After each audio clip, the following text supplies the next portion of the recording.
lo que tratábamos de hacer es tratar de entender el conflicto y ya vuelvo a insistir con lo mismo, la noticia de lo que está pasando en el mundo, de los nuevos misiles que va sacando todos los días, pone algunos Irán nuevo, y misiles que entre paréntesis yo les cuento, todos dicen nadie sabía, sí se sabía. Irán avisaba que había estos misiles, pero bueno, así funciona la propaganda, que es lo que siempre yo digo. El problema de la propaganda no es que intenten, o sea, es el problema mayor de la propaganda, puede ser también su problema, pero bueno, el principal problema de la propaganda para Occidente no es desvirtuar lo que pasa realmente, es creerse lo que dijeron. O sea, Irán hacía rato que mostraba eso y uno se pregunta, pero ¿puede ser que realmente tanto servicio de inteligencia que Israel, que tiene tanto servicio y que ha penetrado Irán claramente, pues cuando lo vemos con los asesinatos, que no haya podido saber realmente las capacidades militares que tenía Irán o no les interesaron porque el objetivo es otro, pero es otro problema, ¿no? Pero lo que quiero decir es, a veces uno piensa, ¿Trump sabe realmente lo que está diciendo? ¿Le están contando la verdad de lo que pasa a Trump? Porque Trump dice, ya no tiene sistemas aéreos Irán, y al otro día le derriban aviones, le bombardean Dimona. La verdad es que es muy difícil entender qué está pasando. Y ya creo que tiene poco sentido que nos dediquemos a analizar cada una de estas noticias, ¿no? O a traerlas, a ver qué tiene la primicia. Hay un montón de canales que funcionan muy bien trayendo noticias, que están las 24 horas para esto, que tienen grandes equipos armados. Lo que nosotros podemos hacer desde nuestro espacio es humildemente tratar de reflexionar sobre lo que está pasando, tratar de entender qué está pasando. Y en esas circunstancias, creo que acá lo que todos seguramente nos preguntaremos, creo que el punto donde estamos más claro y más decisivo es ¿para dónde va el conflicto? ¿Se va a hacer una guerra eterna? Bueno, parecería que una guerra eterna no podría hacerse por las repercusiones. Porque la guerra de Vietnam duró décadas, pero tantos años que duró a partir de, y es más, si lo tomamos desde el inicio con los franceses, estamos hablando de varias décadas, estamos hablando de un conflicto limitado a un espacio. Sin embargo, si hablamos de Medio Oriente, la cosa cambia un poquito, porque el conflicto es mundial, el conflicto nos llega a todos. Si ustedes ven cómo aumentó ya el precio de los combustibles, por ejemplo en la Argentina, que produce además los combustibles, ¿no? Nosotros tenemos la ventaja de ser exportadores de combustible, tener gas, de tener... tenemos gas, tenemos etanol y tenemos petróleo, tenemos todo. Y así todo, ya empezamos a ver los coletazos y ya nos anuncian aumentos de electricidad y nos anuncian aumentos de gas. Bueno, imagínense la presión internacional que hay sobre esto. Yo no sé cuánto se puede mantener, pero evidentemente tiene que haber alguna solución. Entonces, ahí el conflicto, yo podía decir que Irán lo plantea como una guerra a largo plazo que la va a ganar, pero Occidente, que es el que en definitiva inició la guerra, y es el que tiene, yo creo que la decisión de qué va a pasar, porque en realidad la agresión empieza por Occidente, si Estados Unidos se retira y deja solo a Israel, y le dicen a Israel, ni se te ocurre usar armas nucleares, bueno, la cosa podía encaminarse. Sin embargo, por ahora no está claro cuál va a ser el rumbo. Aparecen básicamente dos salidas opuestas. Una desescalada negociada o una ampliación de la guerra. Son exactamente opuestas.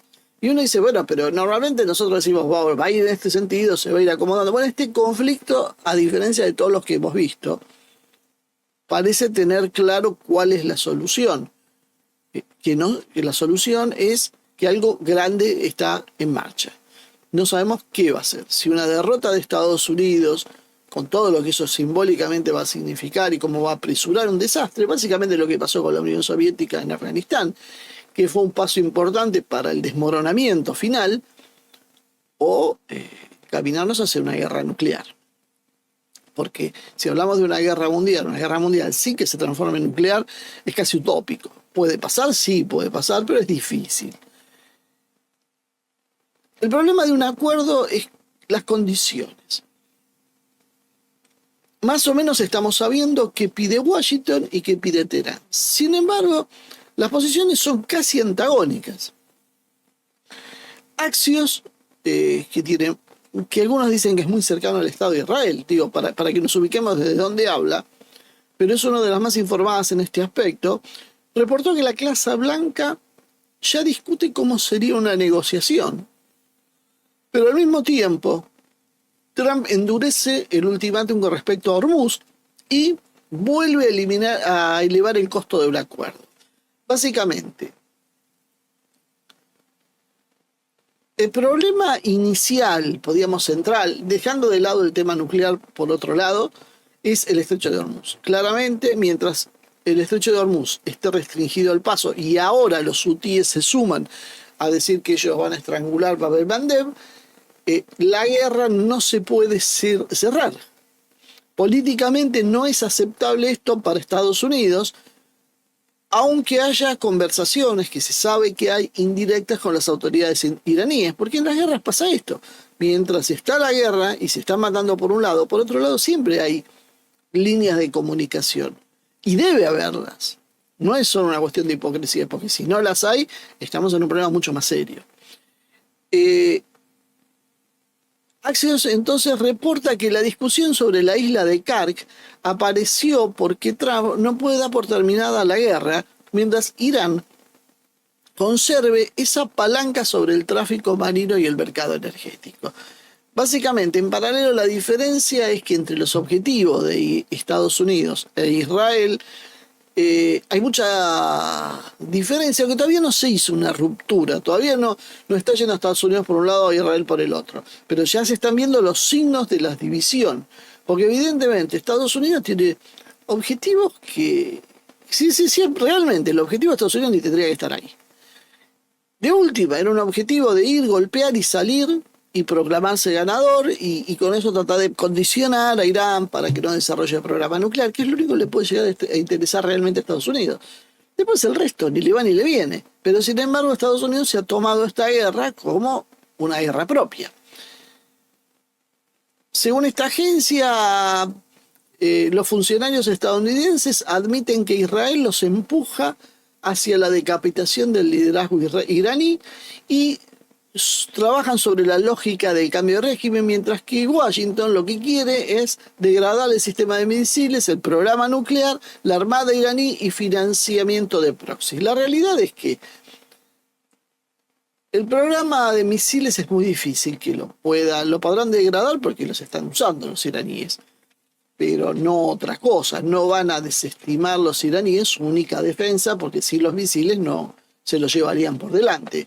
El programa nuclear es el eje que Irán ya dijo que estaba dispuesto a negociarlo. Y la armada iraní, bueno, la armada iraní es prácticamente inexistente, no es la fuerza de Irán la armada. Lo que está diciendo Trump es una estupidez, ni armada seria tiene Irán. Irán tiene más que nada un sistema de combate literal formado por buques, mini submarinos, drones, pero no podíamos llamarlo una armada que pueda preocupar a Estados Unidos. Estados Unidos tiene una armada que es global, mientras la de Irán apenas está pensada para defender las costas. Y el financiamiento de proxies, si no es por Israel, a Estados Unidos tampoco le calienta demasiado, porque más allá de lo que nos dice la propaganda, los ataques islámicos que ha habido en Estados Unidos o que ha habido en Europa no tienen nada que ver con Irán. Irán no es un país que hace ese tipo de ataques, esos son ataques suníes. Y lo saben y lo dicen. El problema es que después la prensa hace la de Trebuk, hablando de ofenderse porque ¿cómo no van a considerar el Hezbollah una organización terrorista? Yo dudo que este Trebuk tenga alguna idea de qué es el Hezbollah. Vamos a ser sinceros. Creo que ni siquiera ubica el Líbano en el mapa. Y así todo hace esa sobreactuación que me parece bárbaro para mostrar cómo funciona la prensa en general. Porque no es él solo, son todos así. Este más histriónico, nada más. Es menos digno tal vez que otros, pero no cambia la sustancia del problema. La realidad es que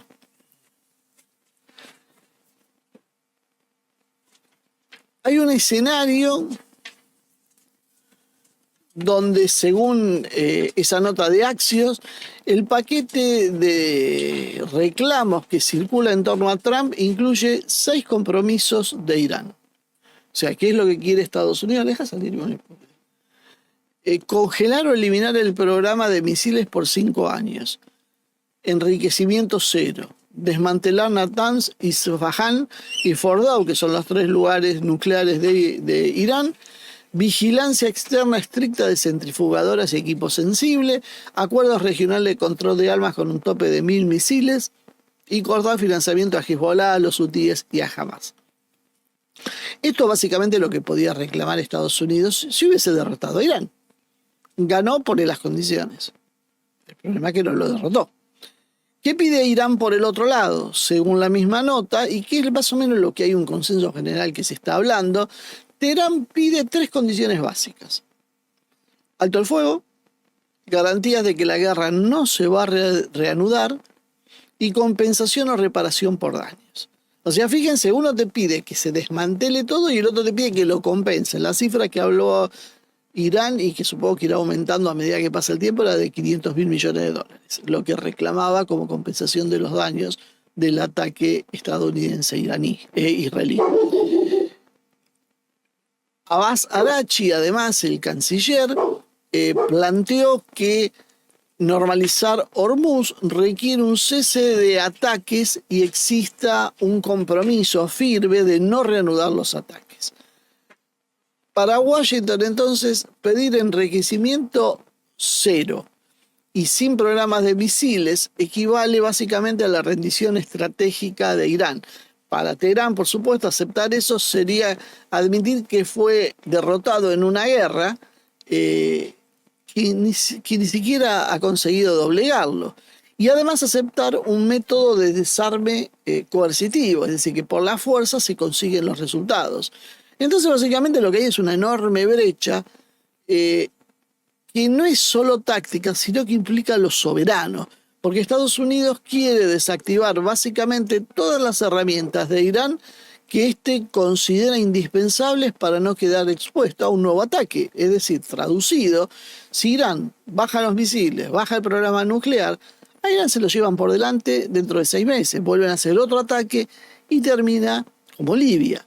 Todos saben eso, por eso Irán está actuando como está actuando, porque es por supervivencia. Ojo que esto también lo sabe Rusia, le digo a aquellos que en Europa quieren atacar a Rusia. Y Rusia tiene otras armas. Básicamente esto no es una paz estable, sino una fórmula intermedia, la única que podía tal vez ser viable para salir, ¿no?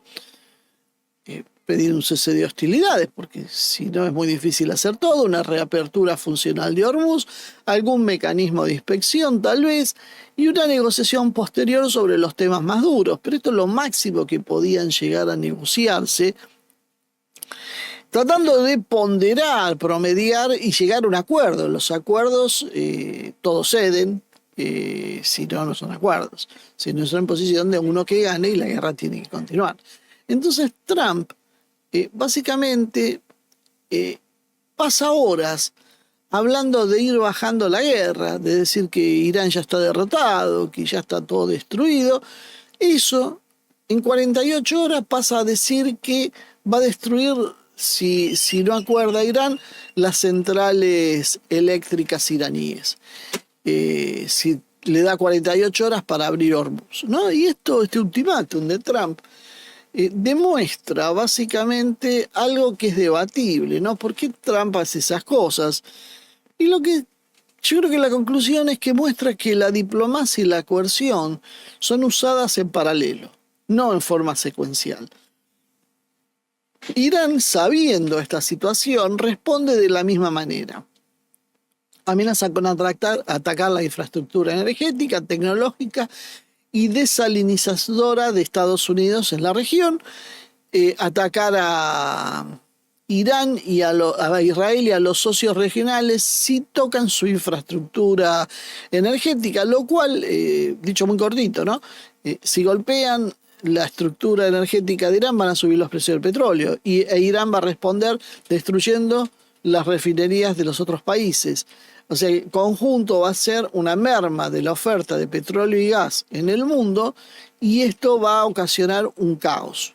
Literalmente un caos económico que ya estamos empezando a ver que desde los microchips que no se pueden fabricar por falta de helio hasta el petróleo para combustible, pasando por fertilizantes y por lo que ustedes se imaginen, porque esto afecta a todo, medicamentos, todo está saliendo o se hace en base a petróleo y todo está siendo en general afectado. Y mucho más para aquellos países que además han decidido pelearse con Rusia, que es la otra gran fuente de energía. Queda solo Estados Unidos con su shale.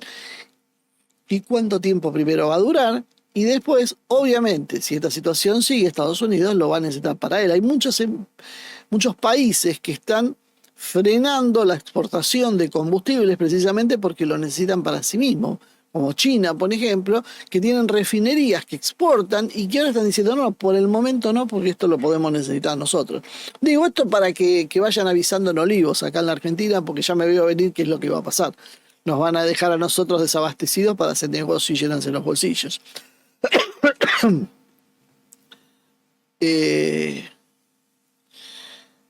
Básicamente la guerra, ya esto lo hemos hablado también, ha pasado de lógica, ¿no? Ya no es una guerra de base por base, sino una guerra de sistemas. Energía, agua, internet, puertos, exportaciones. Hay mucho, eso se está hablando poco, pero una de las cosas que amenaza a Irán es con volar los centros de datos que precisamente utilizan muchas empresas que basan su trabajo en internet.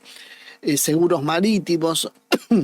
Básicamente se busca un corrimiento estratégico porque cualquier ataque a la energía o a la desalinización del Golfo lo que va a multiplicar es el costo político para las monarquías árabes que están apoyando, que apoyaron de alguna manera al ataque a Irán. Esos son los jugadores, yo creo que claves en esta historia, que están un poco desconcertados porque algunos creyeron que Estados Unidos iba a defenderlos para siempre y se están dando cuenta que aún queriendo Estados Unidos no tiene capacidades. Porque si Irán decide borrar toda su infraestructura, lo puede hacer.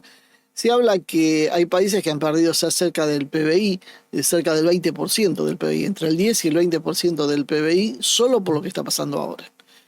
La conducta de Trump, entonces, aparece como contradictoria porque habla de negociación, pero después niega el acuerdo. Amenaza con más destrucciones, pero deja la puerta abierta. Primero, esto es típico del accionar de Trump. Siempre Trump hace las cosas de esta manera. Lo que hizo ahora, a diferencia de otras veces, es hacer un ataque militar, que era lo que él decía que nunca iba a hacer. Y debajo de este zigzag, que muchos lo resumen como, bueno, está loco, ha perdido el control. Hay que tener cuidado, porque Trump siempre está presentando una salida que puede ser presentar como una victoria e irse. Esto es básicamente lo que en Washington ya se está empezando a hablar. Empezar a ver cómo salir de esta guerra diciendo ganamos. Para eso necesitan abrir Hormuz. Es casi una condición irrenunciable. Quieren degradar la capacidad militar de Irán, cosa, sobre todo la misilística, cosa que nadie sabe exactamente. Pero esto es bastante fácil. Dicen que ya está, que degradaron la capacidad, que Irán no tiene nada, y Irán, mientras no ataque, está todo bien, y váyanse. Irán es muy probable que acepte mientras se vayan, no decir nada sobre el tema, va a decir que no y nada más.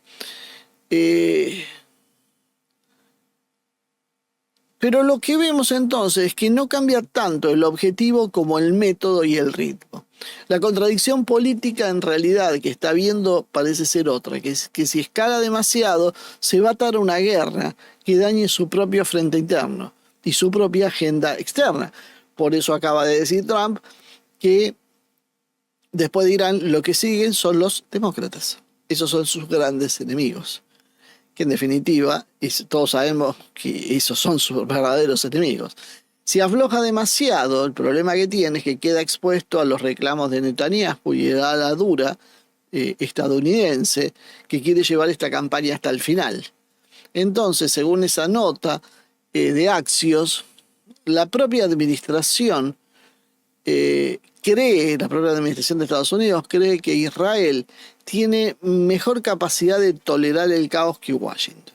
Y es muy probable porque Israel ya está acostumbrado a vivir en el caos. En Estados Unidos no, y no sé cuánto van a soportar esta guerra, por más que le digan que es una guerra patriótica, si le suben todas las cosas, y a Trump lo habían votado para no meterse precisamente en guerras de este tipo. Netanyahu además tiene otros objetivos, son objetivos de máxima los de Netanyahu, especialmente referido a lo que es Irán, lo cual para Israel no concibe otra cosa que o un país con un gobierno títere que pueda controlar Tel Aviv o simplemente la destrucción del país. Aun si Washington hubiera tenido disposición para hacer un cierre de esta guerra relativamente pragmático, Israel tiene incentivos para prolongarla. Si entiende que una pausa lo dejaría vivo ante el régimen de Irán y su aparato misilístico o redes de operadores regionales. O sea, Netanyahu básicamente lo que necesita es una guerra que siga produciendo hechos consumados, como asesinatos selectivos, degradación acumulativa del mando iraní, presión sobre los proxies y mantenimiento del apoyo estadounidense. Si la guerra se congela antes que eso, la victoria es ambigua y se le puede transformar en un boomerang. Y además no olvidemos los problemas internos que tiene Netanyahu que resurgirían en esas condiciones. Hormuz, Kark y la dimensión energética son otro centro de esta discusión. La Agencia Internacional de Energía, no sé si se enteraron, publicó oficialmente medidas de emergencia para reducir el consumo de petróleo. Nos están aconsejando, por ejemplo, el teletrabajo. Está pidiéndole a los países que vuelvan al teletrabajo, que se bajen los límites de velocidad para conducir por lo menos 10 kilómetros por hora, que haya más transporte público, que haya medidas de contención del consumo de combustible porque esperan una escasez. Esto no es un rumor, esto lo publicó la Agencia Internacional de Energía, así que vayan preparándose porque es lo próximo que va a empezar a pasar.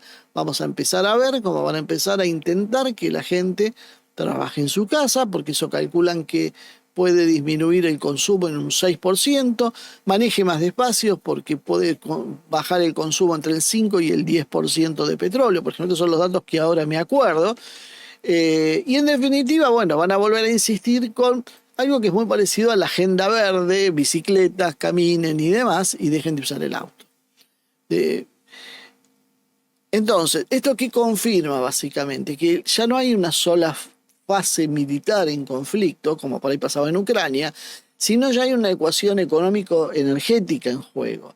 Cuando una agencia del estilo de la Internacional de Energía pasa del análisis de mercado a ya recomendaciones de conducta social y empresarial, lo que admite es que hay un shock que excede lo táctico y que la vida cotidiana de las economías importadoras va a cambiar. Básicamente, eso es lo que ha hecho este mensaje. Entonces, si Washington no puede, y nadie entiende cómo lo va a hacer, conseguir la reapertura segura de Hormuz, porque puede reabrirlo tomando las islas que hay alrededor, tomando parte de las costas, cuánto tiempo, de qué manera, cómo lo van a sostener, a qué costo, y cómo van a impedir que aún así se sigan atacando a los buques. Bueno, si Washington no puede hacer eso, va a tener que negociar con Irán. Entonces, básicamente hay algunas informaciones que son preocupantes en este sentido, porque parece que sí realmente están empecinados en tomar la isla de Kark y tal vez algunas islas también de Hormuz. Quieren usar las MEU. Las MEU son las Marine Expeditionary Unit, o sea, las unidades expedicionarias de Marina. Básicamente estos son grupos, aproximadamente son un batallón de infantería reforzado por helicópteros, aeronaves de apoyo, elementos logísticos. Es básicamente una fuerza de tarea anfibia de respuesta rápida que tienen los marines. máximo pueden llegar a 5.000 hombres, por lo que se está hablando, que serían, por lo menos según todos los expertos militares, absolutamente insuficiente para atacar algo como el terreno costero de Irán, que tiene muchas condiciones, un terreno escarpado, con escasez de agua, con islotes, con islas, que haría muy vulnerable a esa fuerza y que tal vez pueda esa fuerza sí tomar el lugar, pero no lo podría sostener mucho tiempo, necesitaría refuerzos, necesitaría más y sería la puerta de entrada de Estados Unidos a involucrarse en una gran guerra. En definitiva, esta fuerza por sí sola no sirve para invadir un país como Irán. Solo serviría para algo muy puntual, para una operación puntual. Para invadir Irán hace falta una escala muy superior, con cientos de miles de tropas. Esta fuerza sería absolutamente insuficiente para lo que intentan hacer. Entonces, lo que se supone es que esto puede ser algo para distraer, para que los iraníes se enfoquen en esto y mientras tanto hacer una operación que les permita, por ejemplo, ir y destruir o secuestrar el material nuclear que hay en Irán, que se calcula en 450 toneladas. Lo cual a mí me sorprende demasiado, porque primero no va a ser fácil entrar, mucho menos salir de Irán, porque aún pudiendo desembarcar, después hay que salir con ese uranio. Y además, la realidad es que si llegan a hacer algo así, es la primera vez en la historia que uno ve que un golpe sorpresa se anuncia previamente. O sea, si ya todo el mundo sabe que van a hacer eso como una maniobra distractiva para en realidad hacer otra cosa, ya ni se gasten porque no va a funcionar. Y hay otra cosa que es interesante de hablar, es el asombro ahora por los nuevos misiles iraníes, ¿no? Y buscando información y tratando de relevar información, bueno, desde los años 80 hay una colaboración entre Irán y Corea del Norte. Un estudio del Instituto Español de Estudios Estratégicos de febrero de este año dice que Irán compró escudos norcoreanos, los escudos de los misiles soviéticos, discutió el programa Hwasong 5 en 1983, recibió ayuda para montar ensamblaje desde mediados de los 80 y desarrolló el Shahab 3 sobre las bases del Nodong o Hwasong 7 coreano. Según el Servicio de Investigación del Congreso de Estados Unidos, hubo programas balísticos iraníes producidos por la USNI. También sostiene lo mismo, que el Shahab 3 está basado en el Hwasong 7 y en el Nodong 1.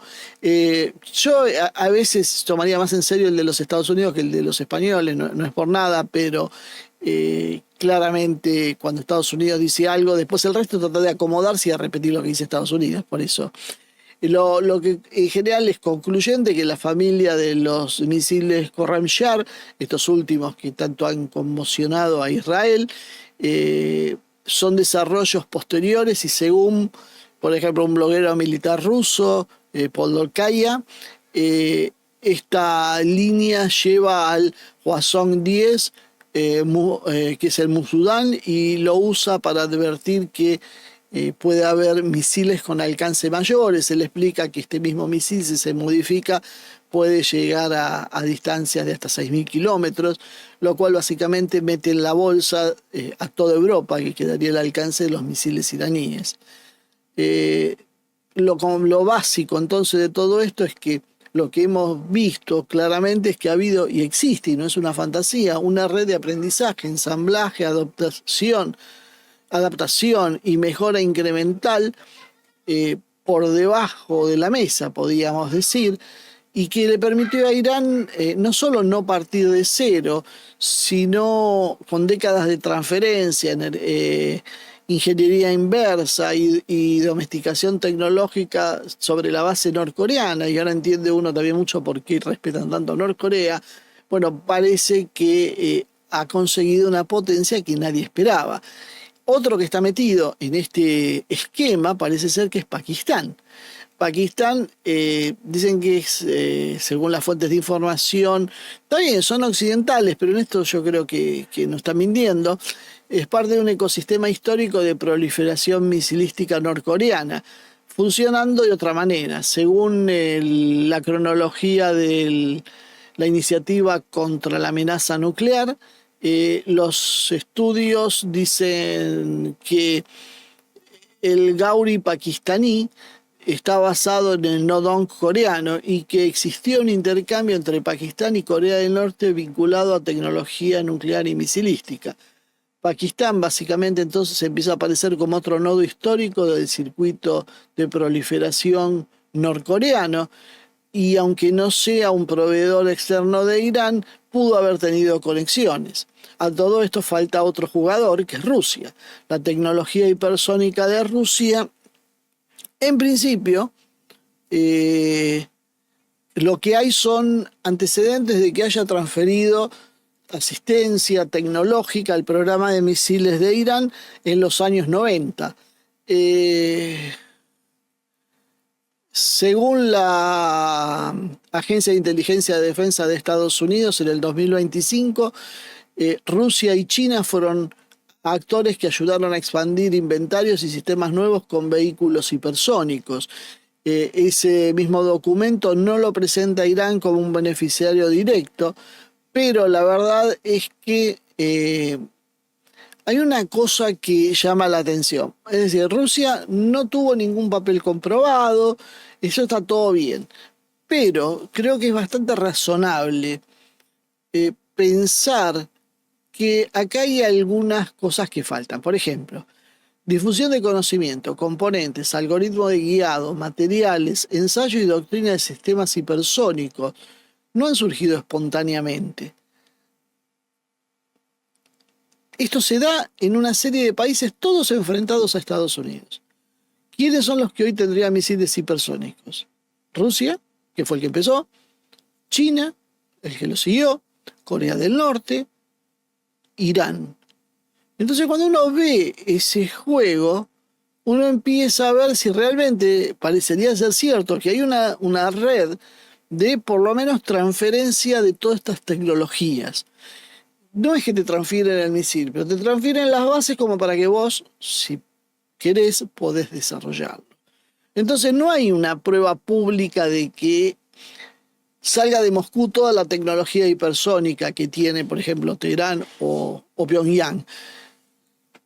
Pero tal vez la llave para acceder a esa tecnología es lo que colaboró Rusia y es lo que ha dado una estrategia que se mueve dentro de una zona gris, una zona de transferencia y aprendizaje dentro de países sancionados o enfrentados con Occidente. Es decir, cuando Occidente empieza a sancionar y quiere destruir un país, y quiere destruir un segundo, y quiere destruir un tercero, y quiere destruir un cuarto, ¿qué es lo que empieza a pasar? Empieza a pasar que estos países colaboran entre sí. Entonces todos empiezan a potenciar su crecimiento militar.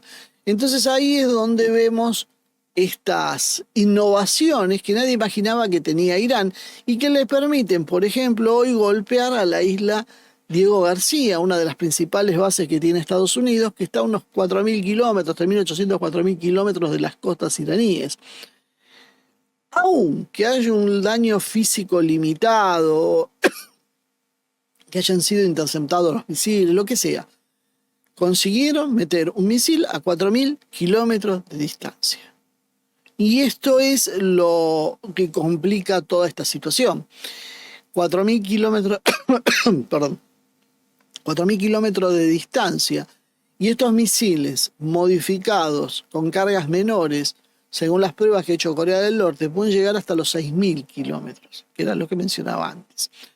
Entonces, esto explica que ya el problema se haya transformado en europeo, porque pueden afectar cualquiera de los países europeos.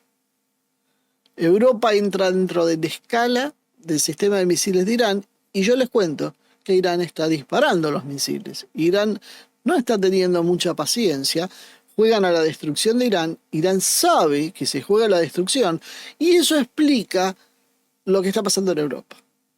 Europa está traccionada. Israel la quiere meter a como dé lugar en la guerra. pero Irán tiene estos misiles. Y en Europa seguramente saben que tienen estos misiles y no quieren que mañana la noticia sea que estos misiles cayeron en Berlín, en Roma, o en París, o en Madrid, porque todas esas ciudades podrían estar al alcance. En principio los 4.000 kilómetros quedan muchas, pero si lo extendemos a 6.000 básicamente entran todos. Entonces, Europa puede ser arrastrada a esta guerra, pero hay algunos problemas, porque no se comporta de una manera homogénea.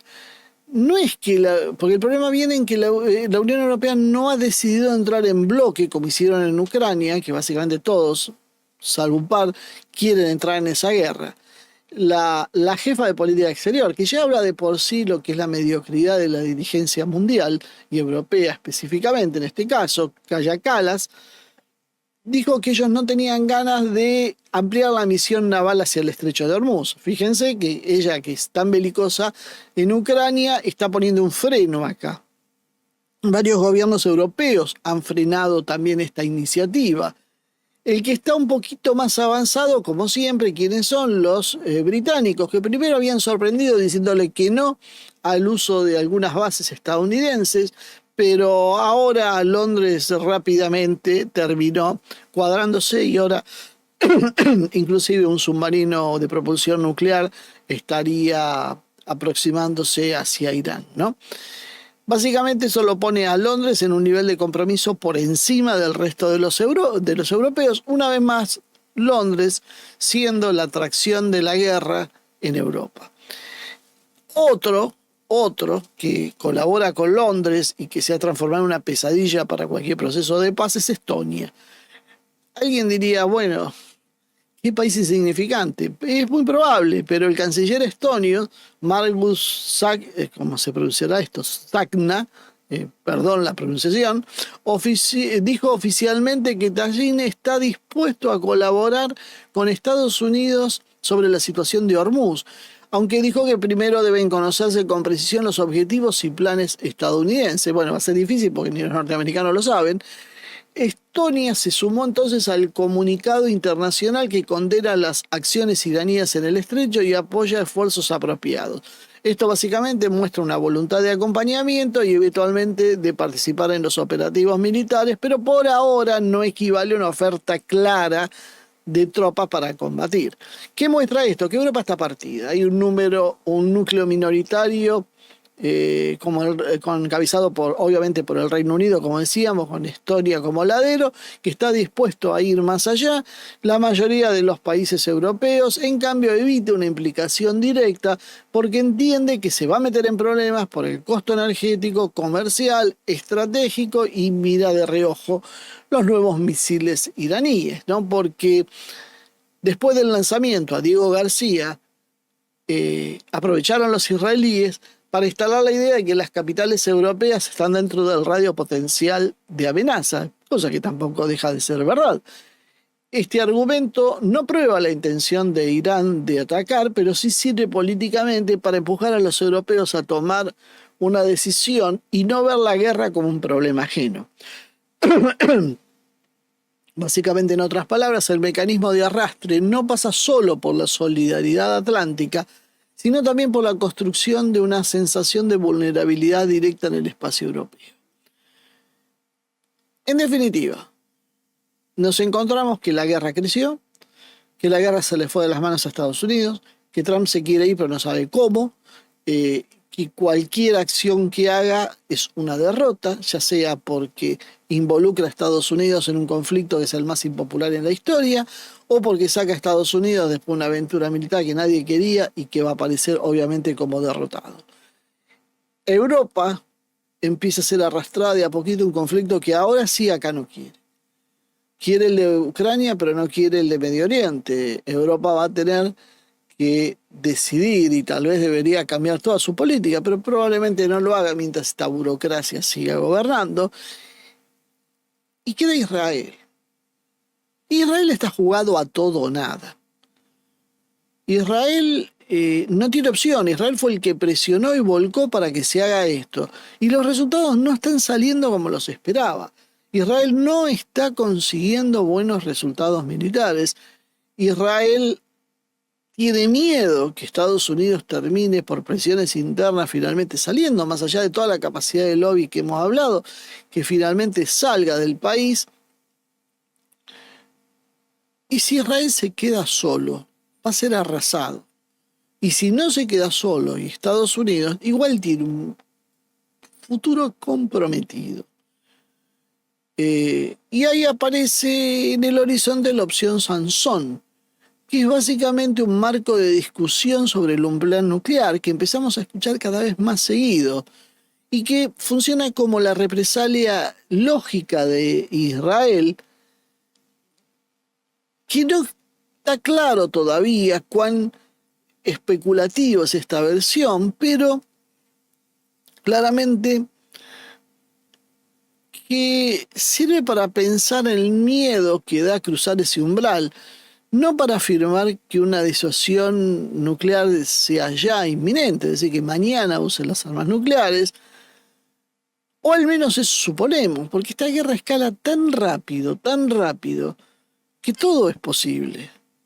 Eso por lo menos sirve para ilustrar el riesgo de que una guerra convencional prolongada, fallida o humillante para uno de los actores empuje la posibilidad nuclear al centro de la escena. Básicamente entonces el conflicto escala, Europa está siendo arrastrada, Israel puede ser destruido o puede apelar a sus armas nucleares. Es un juego con el final abierto. No podemos predecir para dónde vamos a ir, creo que nadie puede producir, y eso tal vez sea lo más dramático de esta situación que estamos viviendo. No está planificado, esto no lo planificó Trump, tal vez el único que lo planificó es Netanyahu, y no de esta manera, lo planificó con un Irán que se iba a rendir, que se iba a destruir, que iba a haber un cambio de gobierno. Bueno, nada está saliendo como se esperaba, y las decisiones entonces nos llevan a ese camino.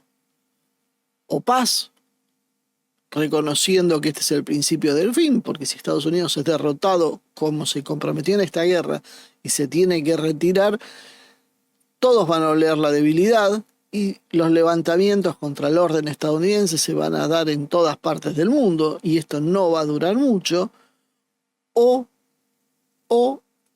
empiezan las armas nucleares para tratar de defender lo que de otra manera ya no se puede.